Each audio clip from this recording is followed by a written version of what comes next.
Hello, and welcome to Containment Breach 3-Minute Mates. I'm Christian DeMatteo, co-founder of FugitivePoems.com, Fugitive Poems Comics, and we're working on an incredible anthology that when you're watching this could be in pre-launch. It could be in, it could be running, it could be over, and you should contact me to find out how to get a book. But there's a Kickstarter either happening, coming, already done that you want to be involved in. And we have some incredible creators in it. The theme to this, Containment Breach is the name of the series. This is volume 2. The theme to this is Myth Reborn.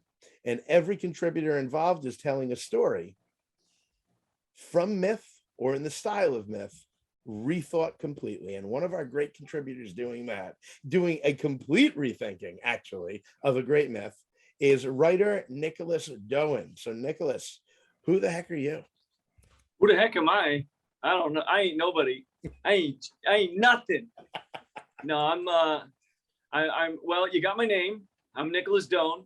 I'm a comic book creator. I've also been a playwright, and once upon a time I was an actor. But now I make funny books, because what's better in life than making funny books? I'm the creator of a series called Monster Elementary. It's about 5 monster kids go to an all-monster private school, and they love it until it gets raided by the FBI, and then they have to go to a human public school.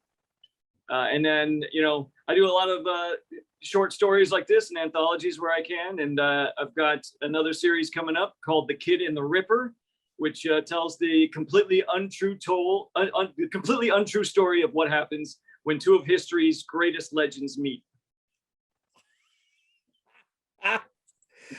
Billy the Kid and Jack the Ripper. Is that what I'm getting here? Yeah. Well, I love. Where do we keep an eye out for that? You can go to thekidandtheripper.com. Thekidandtheripper.com. Yeah. Fantastic.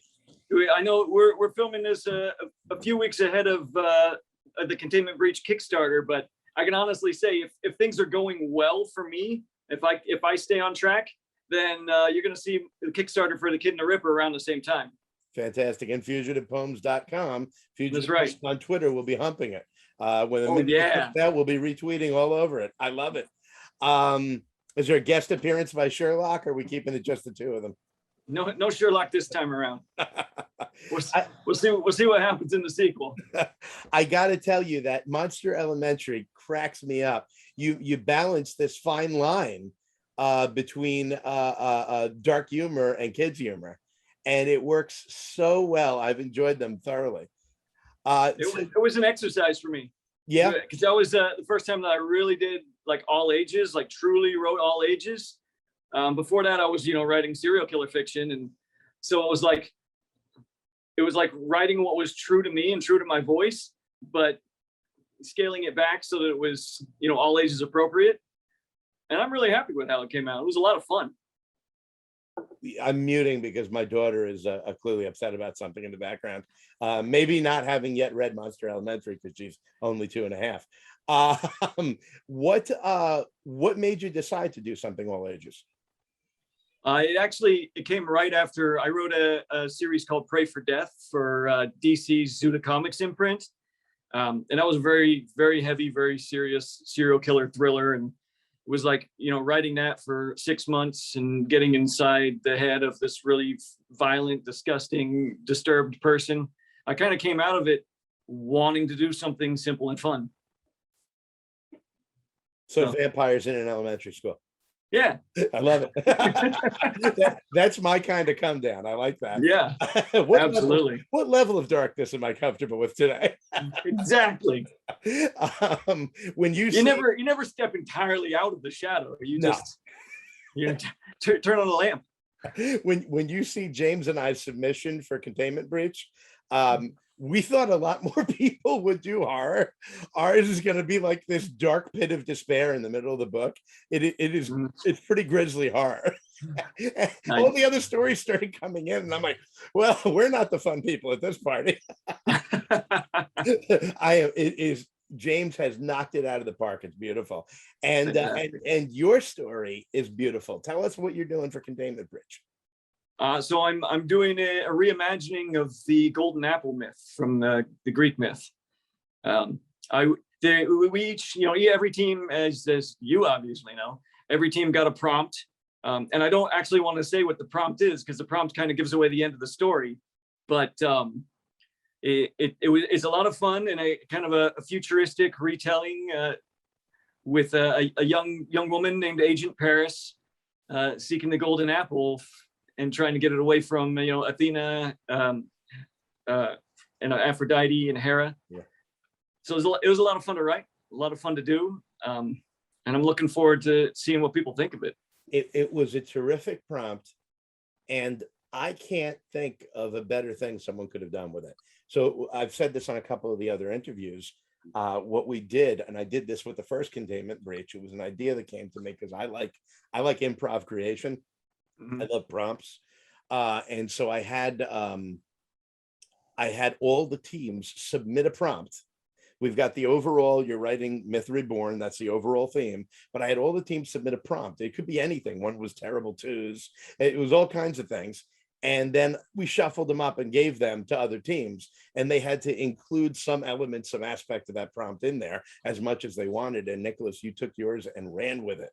And Jack Van Thom, the artist of this, who actually is with me on the Comic Jam, thecomicjam.com. If you haven't gone, every week they do one-page prompt-driven comic creations. So he's no stranger to working with prompts, and you guys are absolutely rocking it and really coming along great.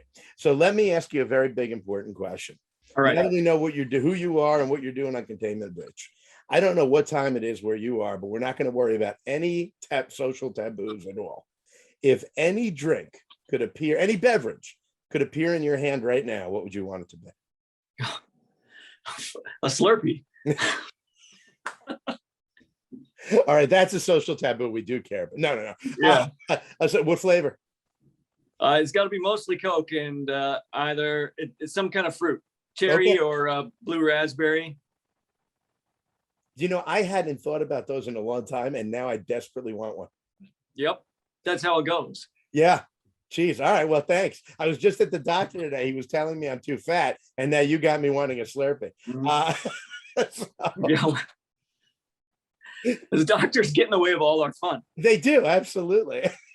There's a good reason to stop seeing doctors. That problem, and then you'd be fine, right? Because nothing. Yeah. I like it. I like your thinking. And my doctor didn't say anything to me this year. Whatever happens to me next is on you. No. Nicholas, it has been a pleasure meeting you, and thank you so much for being a part of Containment Breach. Yeah, thank you for putting it out there and giving us a place to put our stupid little stories. Absolutely. It's so much fun to have a place to create. And I'm glad you're playing with us. Ladies and gentlemen, Nicholas Doan, and he is in Containment Breach Volume 2. Go to fugitivepoems.com. Go to Kickstarter, the Fugitive Poems Kickstarter page. Go to our pre-launch, and if you look right below in the under the YouTube box, you're going to see, and I'm assuming it will be there when I do this. I shouldn't say that to make it look seamless, right? Right here, it's probably like over there, will be a link to the Kickstarter. It's right there. Somewhere. If you find it, you've earned it. Get on there, get this book. It's going to be amazing. You're going to love it. Ladies and gentlemen, we are Fugitive Poems, and we make comics. All right.